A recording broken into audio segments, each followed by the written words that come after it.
The shooting range. In this episode, Pages of History, George Beurling, a twisted Canadian pilot, tips and tricks on urban battles, and Metal Beasts, a direct descendant of the famous T-34.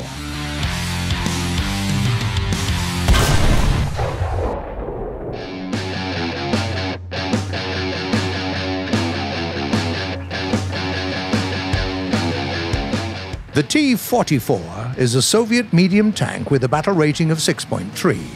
It's a swift machine with powerful weapons, strong armor, and an important place in the history of the tank industry.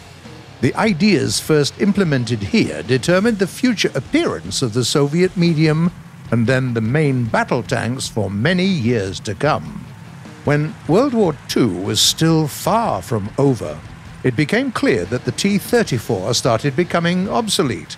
In 1942, the Wehrmacht got armed with tanks capable of confidently hitting Soviet armored vehicles in the front.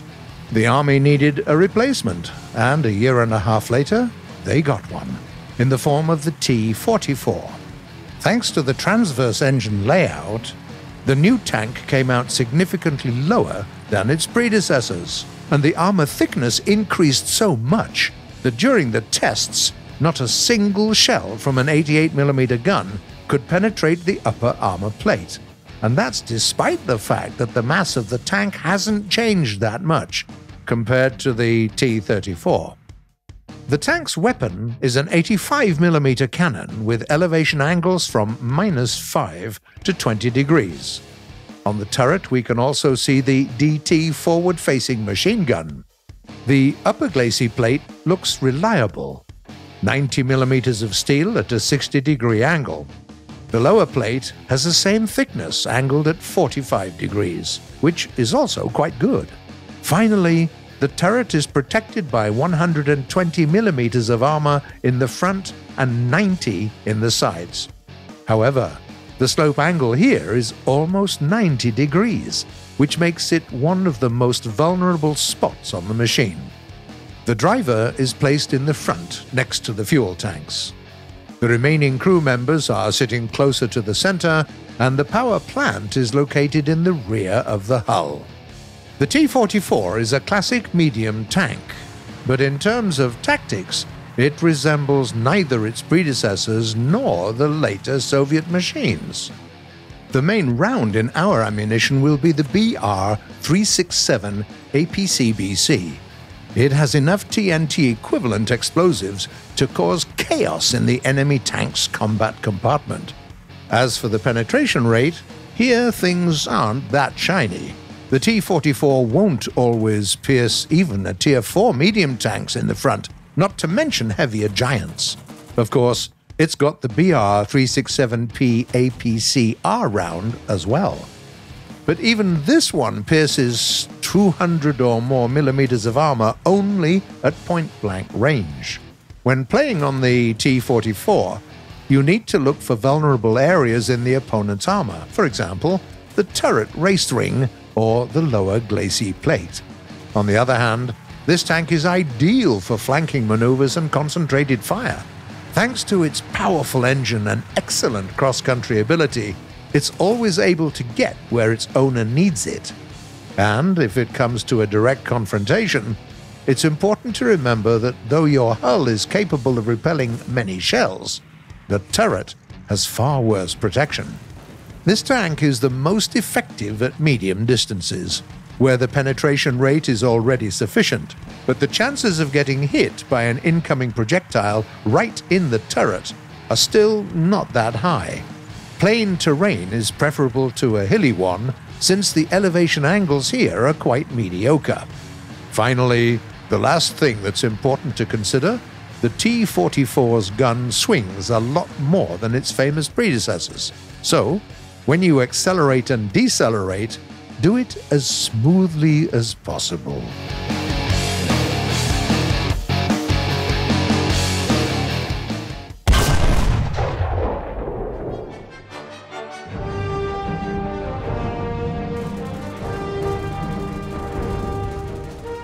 On the morning of the 3rd of May, 1942, 4 fighters of the 41st RAF Squadron crossed the English Channel.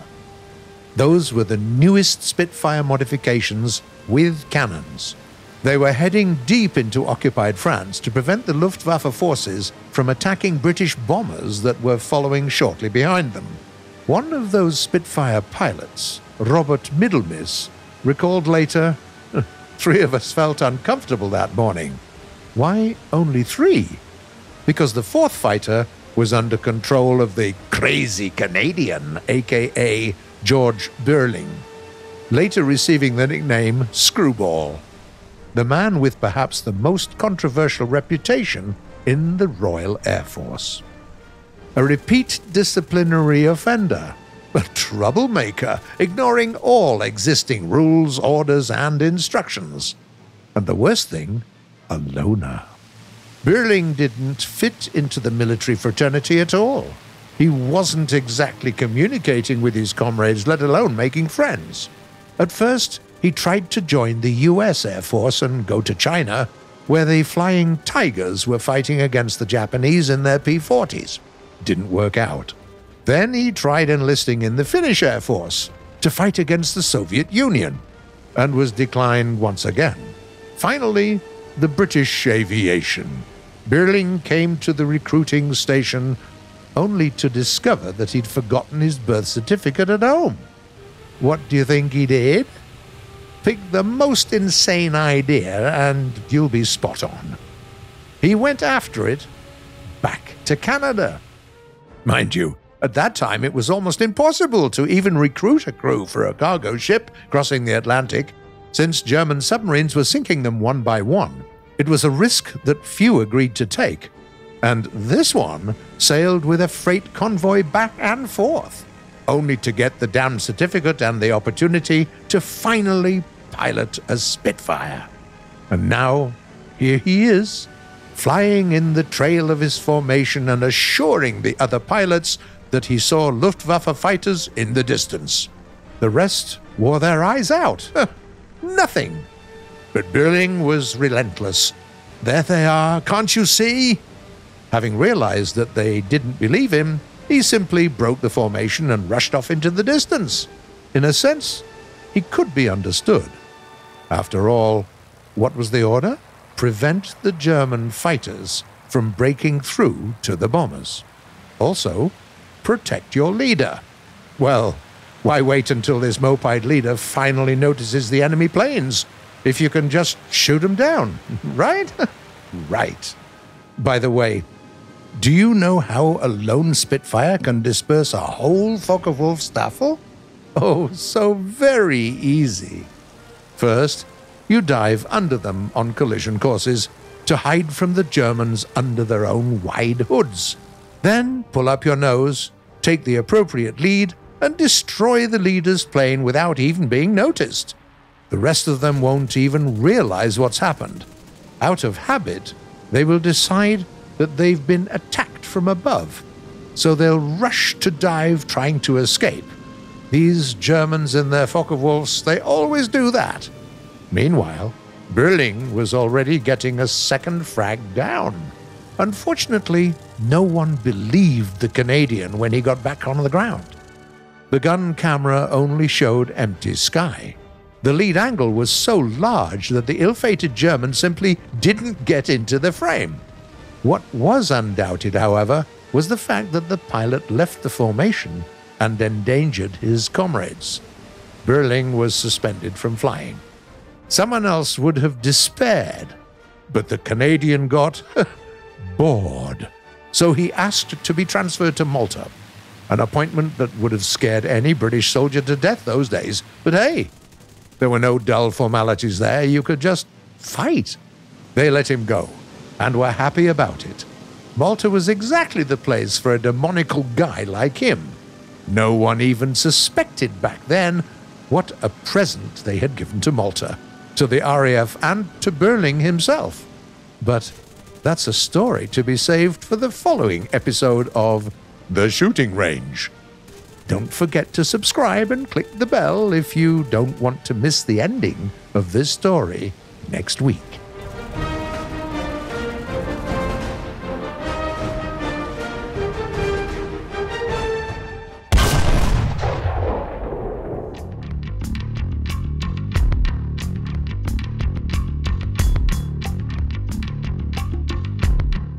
Urban battles reveal every machine from a new perspective. This is not an easy test. Even heavy armor may not save you from a light tank hiding in the ruins. Street fights turn into rapid attacks with fierce struggles for every house. Today, we'll talk about various nuances and tricks that allow us to prevail in those fights more often. First of all, the urban environment means poor visibility. At times, opponents can be absolutely unaware of each other, even if they're separated by mere tens of meters. Therefore, the sound comes to be very helpful indeed. Listening to the noises around you is often even more important in urban areas than on night maps. And, contrarily, you have a completely new reason to turn off your engine, since its noise can give out your location. The map is also much more important here. You should keep a very close watch on it, a lot closer than any other terrain. That is, if you really want to be aware of any potential targets or sudden threats in time. For example, fast machines, like the American Hellcat, or brisk Italian armored vehicles can make a rapid dash to the center at the very beginning of the battle. And sometimes they go even further, taking up positions in the alleys right before the columns of enemy armored vehicles go past them. Therefore, a battle in an urban environment can begin a lot earlier than you expected. And losing a couple of tanks at the very beginning of the game means not only giving the enemy advantage in numbers, but also losing your chances to earn respawn points. Medium tanks are the tech to use if you want to meet and severely punish such hunters. They're mobile enough for maneuverable duels and usually have enough armor to survive the first hit, and then it's all up to you. After all, these nimble machines usually pay for the speed with the lack of armor, so when the element of surprise is lost, there's not a lot of hope left for them. The most dangerous places in any city are the intersections. It's exactly where the most hasty tankers meet their miserable end. Standing motionless in the middle of a street is also not a good idea, especially if there are multiple directions to be shot from. Still, some tank with good all-round armor can benefit from this position. Those are, for example, the Soviet KV-220 event tank, or some long multi-turreted ultra-heavy machines. Placing their front against the corner of a building, they expose their armor to any opponent at an ideal angle, while also getting an opportunity to aim in two directions at once. What's important here is having a cooked-up retreat plan in advance, and also remembering that after several penetrations, the engine may catch fire, and there might not be enough fire extinguishers to fix all the fires after that. The habit of staying in one place usually doesn't bring you any good, neither on rough terrain nor especially in the city. Most positions aren't secure at all. For sure, they'll spot you from somewhere, and they won't hesitate to shoot. If your allies retreated or went on ahead, there's a great chance to become an easy frag in the nearest future, trying to keep track of several directions at once. And if you still have managed to take a safe position, don't rejoice too much. Most likely, this is some kind of a dead end, far from the main events, and there's no way you can be useful out here. However, SPGs with powerful guns are occasionally effective in such positions, especially around the midpoint of the battle, when the enemy has already considered a given direction to be safe. Well, that's a nope right here. Surprise! Sometimes even a large tank can successfully hide. For example, in a narrow gap between buildings, or in ruins with an excellent view opening through a window or a gap in the wall. Overall, what you need is constant vigilance. The enemy can emerge from anywhere, moving along lanes and small yards. The urban battles are all about wise choice of position, a lot more than on any other terrain. So, if the gameplay of your team looks more like chess and less like a racing simulator, then it gives you excellent chances to win.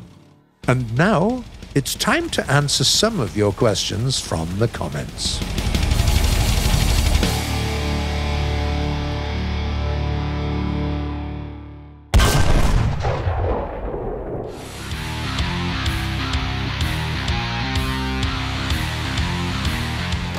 The first message was sent by a player called Field Marshal Douglas Haig. What tank has the fastest reverse speed? Oh, sir, this is where the Germans prevail.